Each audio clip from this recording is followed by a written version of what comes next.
ফের শিক্ষাঙ্গনে শাসকের শিক্ষক শাসন, তাড়া করে স্কুলেই মার।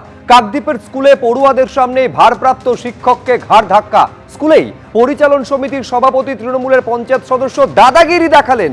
তাড়া করে স্কুলেরই ভারপ্রাপ্ত প্রধান শিক্ষককে মারধর করলেন তৃণমূল নেতা।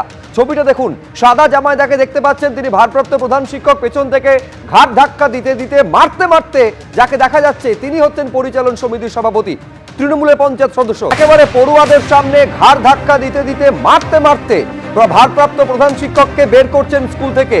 তৃণমূলের দাদাগিরির ছবি, প্রকাশ্যে গুন্ডাগিরির ছবি ধরা পড়েছে কাকদ্বীপের এই স্কুলে। স্কুল থেকে বের করে এসডিপিও অফিস পর্যন্ত টেনে মারধর করা হয়েছে বলে অভিযোগ সামনে এসেছে। এই ঘটনা কাকদ্বীপের বীরেন্দ্র বিদ্যানিকেতনের।